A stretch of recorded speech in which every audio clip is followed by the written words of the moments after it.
Bienvenidos a Doñana Televisión. Como director del Simposio Internacional Más que Caballo, queremos traerle a ustedes la conferencia de clausura que no pudo celebrarse en el Hotel La Malvasía. Se celebró en las puertas de la Cebrón, en la jornada 18, el sábado, donde todos los ponentes fueron a visitar Doñana. Tuvimos la suerte de encontrarnos con Luis García y encontrarnos con José María Galán, dos instituciones en el mundo de la naturaleza, no solo española, sino mundial.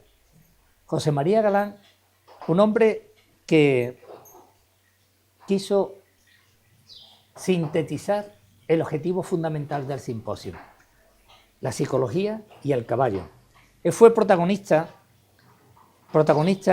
de un accidente que se celebraba justamente 3 meses antes, el 18 de enero, el tren de Adamuz, y él estaba en el vagón número 4.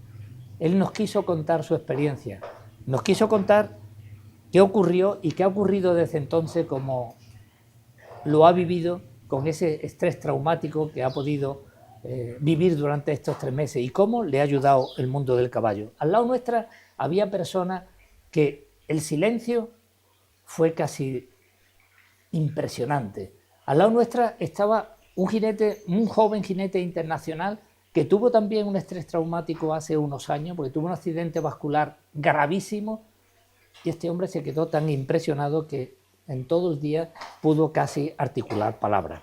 José María Galán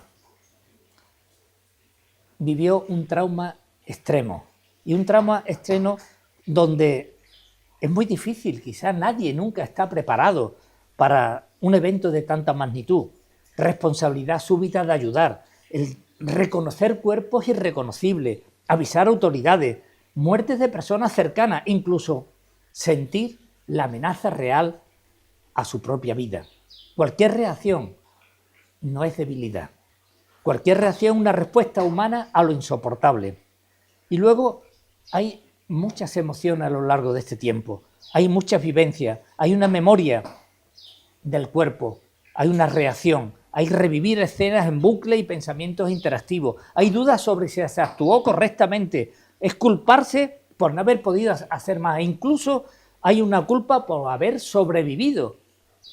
Este es el trauma postraumático, y el caballo, psicología y equitación van juntos, y él nos contó la ayuda que hace y que tienen los caballos en una situación de estrés extrema o trauma extremo como él ha vivido. Los caballos son espejos emocionales, no juzgan, no te interpretan, solamente te escuchan, no te exigen y te ayudan a regular la respiración, a reducir la hipervigilancia, a recuperar la sensación de seguridad, a reconocer con el cuerpo que puedes procesar todas esas emociones sin verbalizarlas, restablecer la confianza en ti mismo. Para alguien que ha vivido un trauma semejante, un caballo puede ser un ancla, un ritmo, un lugar seguro. José María, nos emocionaste y creo que la conferencia de clausura del simposio que se dio en el Cebrón podemos revivirla porque nadie la ha vivido ni la ha contado mejor que tú. ¿Cómo ha sido este proceso de estos 3 meses que has vivido? Bueno, pues primero decir que lo de la Cebrón fue totalmente casual, no lo teníamos previsto y así surgen las mejores cosas, porque las casualidades no existen, no existen. En este proceso, pues te cuento, ha sido de momento, ha sido y sigue siendo un proceso muy con mucha incertidumbre, bastante complejo, con ambigüedades también y sobre todo de autoconocimiento. Yo creo que es una cuestión extraordinaria el hecho de sobrevivir a un accidente de este y poder luego reflexionar sobre el sentido de muchas cosas, ¿no?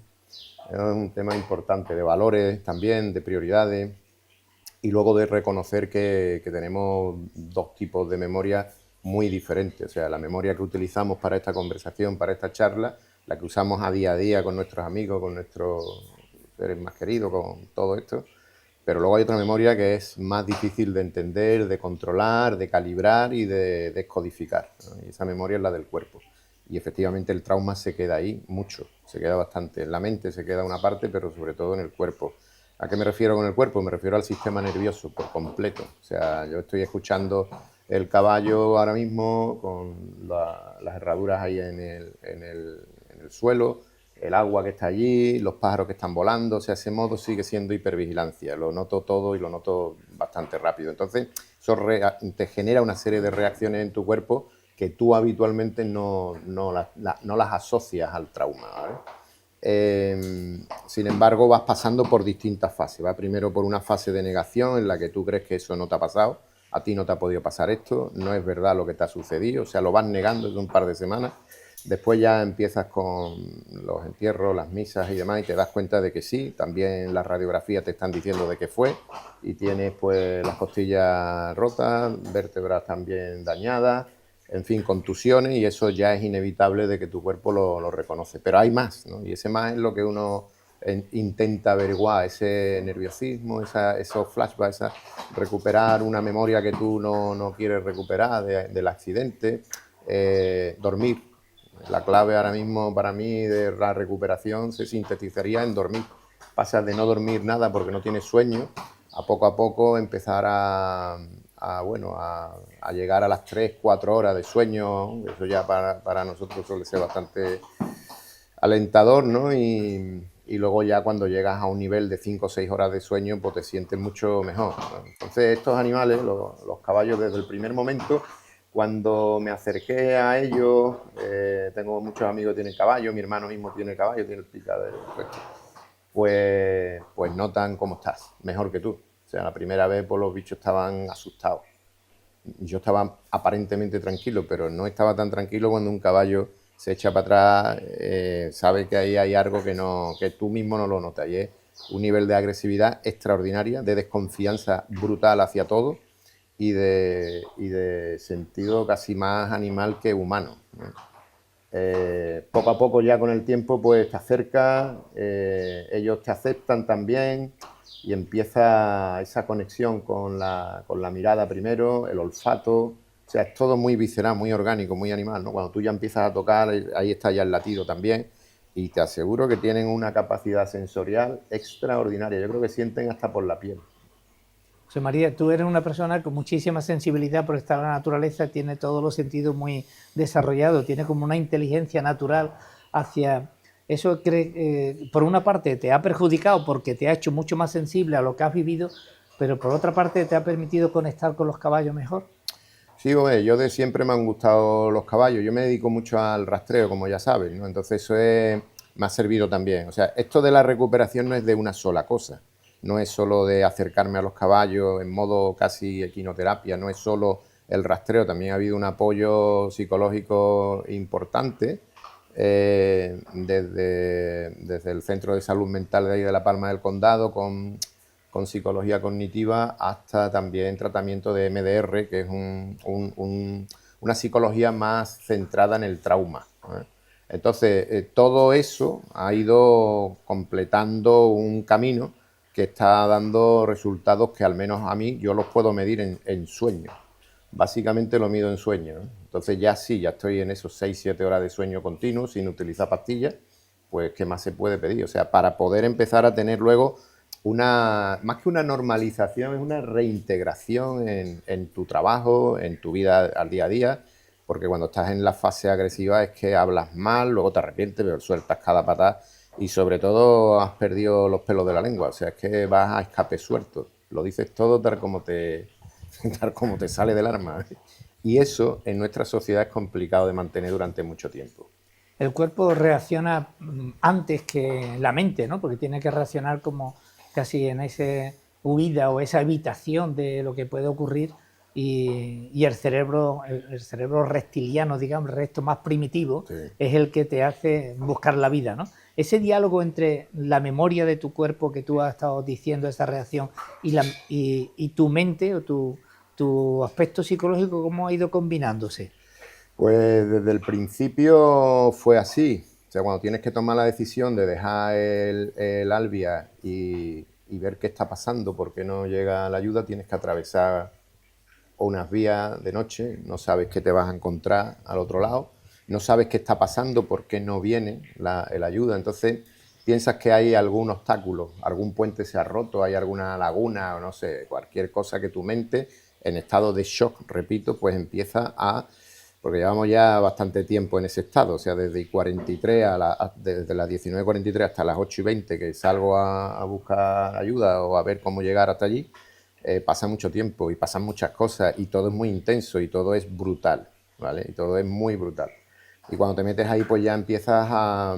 Tu cuerpo y tu mente empiezan a fusionarse, que eso es lo que sucede en el rastreo. En el rastreo tú te focalizas y automáticamente te centras en lo que hay. Entonces, paso a paso. Entonces, tú ves que hay un semáforo ahí en rojo encendido y estás por unas vías que tienes también un voltaje de 23.000 voltios, tienes que tomar decisiones ya. O sea, no puedes posponer mucho las decisiones. La decisión es dónde vas a poner tu pie. ¿Dónde vas a poner tu pie? Esa es la decisión. De ahí luego tienes que tomar decisiones de decir, me tengo que retirar de toda esta parte de tanto hierro, de tantos cables, y luego llegas a otro punto en el que dices, bueno, salgo para el campo no porque hay un talud, tienes que continuar por derecho. Y te encuentras gente, trozos de gente. Entonces eso hace que, de alguna manera, tu cuerpo empiece a absorber de forma inconsciente el olor del sitio. Entonces ese olor del sitio, con esas características, se te va quedando en...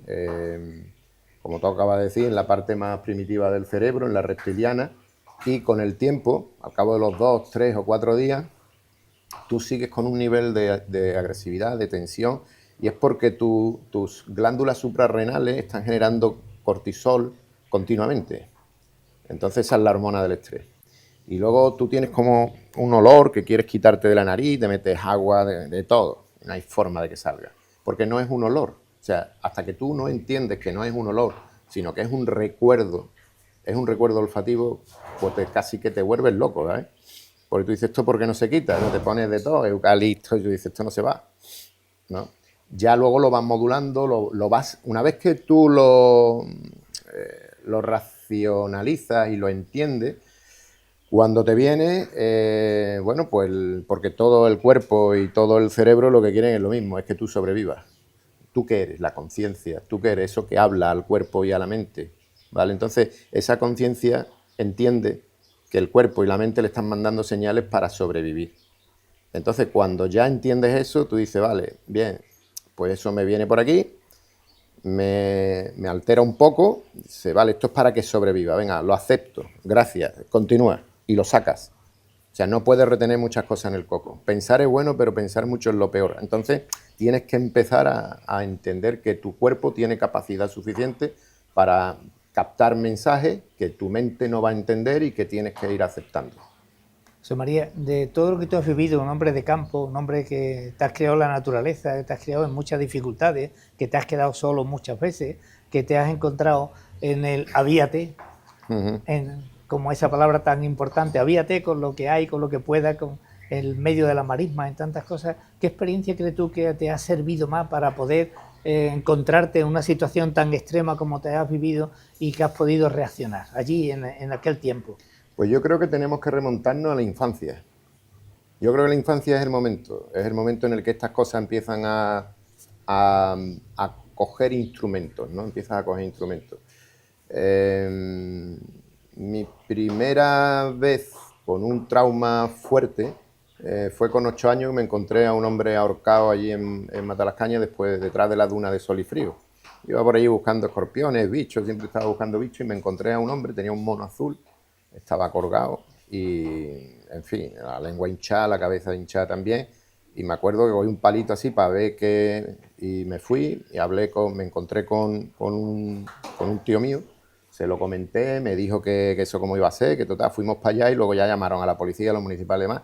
Yo de aquello no tengo ningún recuerdo traumático de quedarme sin dormir ni nada por el estilo, pero mi padre me ayudó en ese aspecto, ¿no?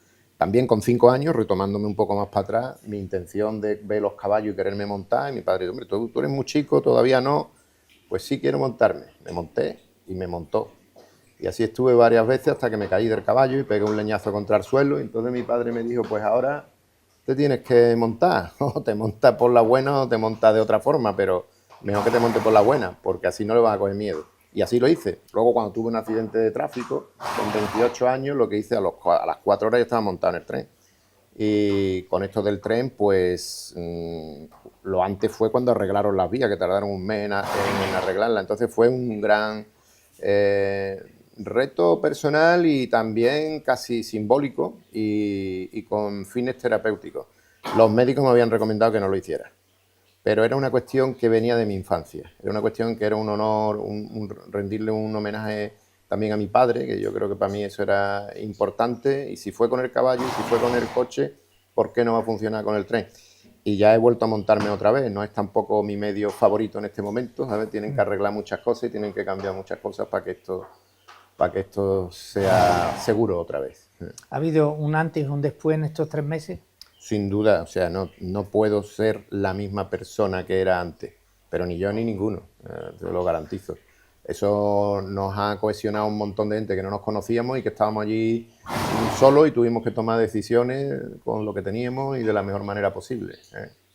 ¿Te has sentido respaldado por tu familia, por la gente? Sí, ¿Crees que todo. eso ha sido un valor importante? Sí, eso ha sido esencial. O sea, no solo la familia, la gente de mi pueblo, el Rocío, Matalascañas, Armonte, de Huelva, en todos lados. No tengo queja de nada ni de nadie. Sí. O sea, sí tengo una queja y demás. Hemos pedido ya en varias ocasiones la dimisión del ministro Puente y parece que no va con él. Pero vamos, que aprovecho y se la vuelvo a pedir otra vez, ¿no? Porque alguien tiene que tomar una responsabilidad. Esto no ha sido una cuestión solo accidental de mala suerte. O sea, sí ha sido mala suerte, lo reconozco, ha sido muy mala suerte. Y lo digo públicamente, ha sido muy mala suerte. Para que pasara todo lo que ha tenido que pasar, la suerte ha sido muy mala suerte. Pero ¿qué sucede en ese momento? Que hay una serie de concatenaciones que hacen que la suerte sea mala. ¿Sabes? Que se junten. La buena suerte hubiera sido, si salimos a lo mejor puntuales, pues a lo mejor en ese momento los trenes ni se cruzan y no hubiera muerto nadie y no estaríamos hablando de esto, ¿vale? Pero si tú empiezas a tener unas responsabilidades que se van quedando atrás, que valen 130.000 euros montar y mantener una vía de alta velocidad y las mantienes con menos y vas bajando. Todos los que usamos la alta velocidad, desde que yo la cogí por primera vez en el 92, he ido notando varias cuestiones que son fallos de seguridad. No es una cuestión del accidente ni del segundo en el que eso se rompe. Eso no se rompe en un segundo. Eso tarda mucho en romperse. Demasiadas pocas cosas pasan, claro, ¿no? ten en cuenta que Decimos como en el Rocío, demasiadas pocas cosas pasan para tantas posibilidades. La primera cuestión es la puntualidad. O sea, el AVE, inicialmente en el 92, recordará que era puntual. Y si no era puntual, te devolvían el dinero. Bueno, pues esa puntualidad ya empieza a bajar, empieza no sé cuánto, te van compensando, ya son unos 5 minutos, 15, 20, 30 minutos, ¿vale? Sí, María, yo quería preguntarte, cuando te acercas por primera vez a un caballo, ¿te acerca porque ya está recuperado o te acerca porque cree que necesita la recuperación? No, fue que se acercó a mí. Estaba yo ahí, me cojo los prismáticos de vez en cuando, ahí cerca de la choza. Y me acerqué para allá y estaba yo con los prismáticos y demás. Y de buena primera había una yegua y se acercó y se acercó bastante. Y no sé, pues yo no conocía a esa yegua de nadie más. Y la toqué, la acaricié, se dejó rascar y demás. Y empecé a sentirme como decir, hostia, pues esto porque puedo hacerlo. O sea, hay caballos y demás donde puedo hacerlo. Entonces sientes como comprensión. Es alucinante porque nadie te va a entender. O sea, todo lo que yo te cuente ahora sí, son 3 meses lo que ha pasado.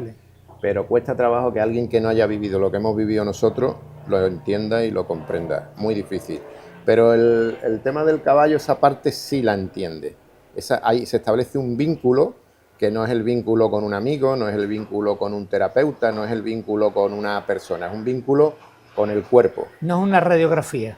No, es un escaneo. O sea, el bicho psicológicamente te escanea.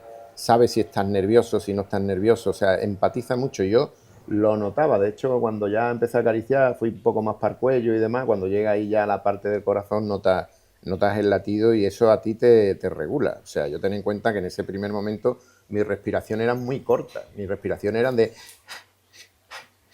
que es la respiración que está en modo supervivencia. Ahora mismo ya con ejercicio de respiración voy entrando en un modo un poquito más de contención, de relajación. ¿Sí? La memoria del cuerpo que está como en permanente tensión, ¿hubo una cierta relajación? Hubo relajación, claro, y esa es la cosa que uno quiere expandir. O sea, lo que te enseña el caballo es que ya estás fuera de peligro. Lo que te enseña el caballo es que cualquier ruido que hay a él no le altera, a ti tampoco te tiene que alterar. Es una resonancia lo que se produce. Y esa resonancia es bastante, o en mi caso, ¿vale? En mi caso ha sido bastante potente. ¿Pudiste liberar emociones en ese momento?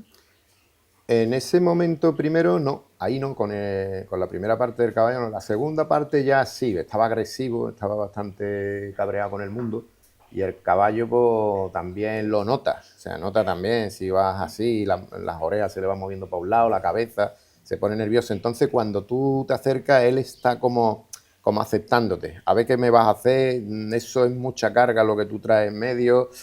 A ver, pero tu mente quiere que eso no te pase, pero tu cuerpo le está diciendo a él que eso va a pasar. Entonces, no le vas a pegar a un caballo, por supuesto, pero él siente que va a haber algo, ¿no? Entonces, cuando él empieza a moverse así, tú empiezas ya a acariciarlo, a acercarlo y vuelve otra vez los dos corazones a latir en la misma frecuencia, te calma. Al menos a mí me calma, es lo que puedo decir. Sí. Sí, eso es muy importante. ¿Y te ha permitido confiar más en ti mismo y dejar menos el azar? Porque claro, el azar que tú has comentado antes, el azar, la circunstancia, la mala suerte, y cuando te has entrado del caballo te has olvidado de esa circunstancia, de esa Sí, mala suerte, y te has completamente. confiado más en Como, ti mismo. haces una toma a tierra, que le llamo yo. Porque el resto del tiempo estás con la rumia, estás dándole vuelta al tarro, que podíamos haber hecho más, que se podía haber esto. Que le buscas 3 pies, ¿no? 400 pies a todo, porque no paras de buscar una explicación a qué es por qué se ha generado tanto dolor, ¿no? Es que ese es el tema, es que esto va de humanos también, ¿no? Esto que hay un accidente, que no es un accidente, que hay sí unas circunstancias que se podían haber previsto, y tú confías en toda una red de comunicaciones como son los trenes, y te falla eso, te falla otra cosa, te suele fallar. Entonces, evidentemente necesitas volver a tomar tierra, y estos están con las 4 patas tomando tierra todo el tiempo. Nosotros solo tenemos 2. José María, fíjate, cada día en la vida cotidiana, cualquier circunstancia nimia puede cargarse un día de una persona. Y un día de una persona son muchos minutos y la vida no parece que da sensación de que somos eternos, ¿no? En muchas ocasiones. ¿Te ha enseñado esto de que cada segundo es tan valioso que debemos poner todo el esfuerzo posible para que ese segundo siga siendo maravilloso? Sí, cada segundo, cada instante es maravilloso, eso desde luego que sí. También hay que decir que somos muy frágiles, está clarísimo, somos súper frágiles. Cuando todo lo que está alrededor nuestro de seguridad se desmorona en un instante, la fragilidad emerge con mucha fuerza. Eso por un lado. Pero también tenemos una fuerza muy interesante como sociedad, ¿no? Cuando todo cae, queda una red que está siempre presente, pero que no somos capaces de ver en condiciones normales, en la que todos nos conectamos como para decir, bueno, vamos a salir de esta situación lo mejor posible. Pero también hay otra cuestión, y es la sensación de calma también, es necesaria mucho eso. O sea, tu cuerpo pide calma, vamos súper acelerados a todos lados. Tenemos que pagar un precio también por nuestras prisas, vamos a toda leche, a todos lados, todo lo queremos hacer ya.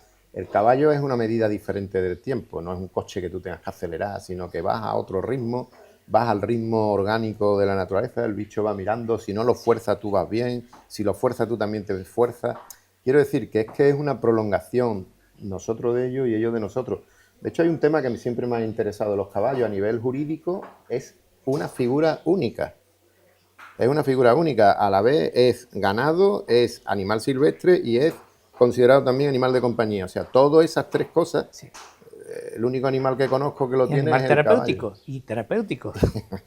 Sí, sí. Sí, sí. José María, ¿qué mensaje quiere decirle un poco a la gente después de toda esa vivencia tan fuerte que has tenido? ¿Qué mensaje le podemos dar a cada persona que ojalá no se vea nunca en ninguna circunstancia semejante? Pero, no sé, ¿qué te gustaría decirle? Hombre, hay un tema. A mí me ha conectado esto más todavía no solo ya con la naturaleza en general, sino con los animales. Hubo un follón con un perro que se había perdido allí, no recuerdo el nombre del perro, ¿vale? El perro estaba allí y venía con gente que iban en el lirio y desapareció. a los 2 días o 3 lo encuentran. Y hubo como un grupo, mucha gente que decía que bueno, que eso de buscar un perro, que mira, vamos a centrarnos en una cosa. Eso no lo tenemos que mirar los humanos. O sea, los perros nos están ayudando todos los días. O sea, todos los días. Con los caballos tenemos la terapia y demás. Pero con los perros están buscando droga, los perros están buscando gente, rescate, ayudan también a personas que han sufrido malos tratos. En fin, a nivel terapéutico tienen un potencial también brutal. Por una vez que nosotros tengamos que ayudar a uno, no pasa nada. Y además no solamente era un perro cualquiera, era el perro de una chica que tenía una conexión muy brutal, que tiene una conexión muy brutal con él. Entonces esa forma de relacionarnos con la naturaleza nos la tenemos que ver. Tratar mejor a nuestros caballos, eso es algo que el que ama a los caballos lo tiene como primer punto. Así que, José María, agradecemos muchísimo a la audiencia de Doñana Televisión que nos haya seguido en este ratito. Y hemos prolongado. El simposio José María empezó un 25 de marzo con una mesa redonda en Almonte, en el casino, y ha terminado con una conferencia tuya en el Acebrón y ahora con esta entrevista.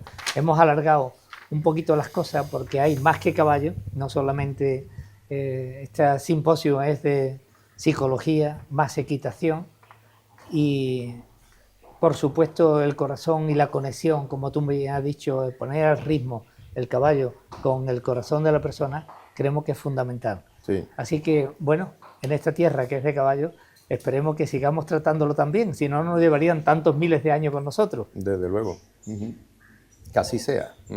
Muchísimas gracias, a María. vosotros. Un honor. Un placer.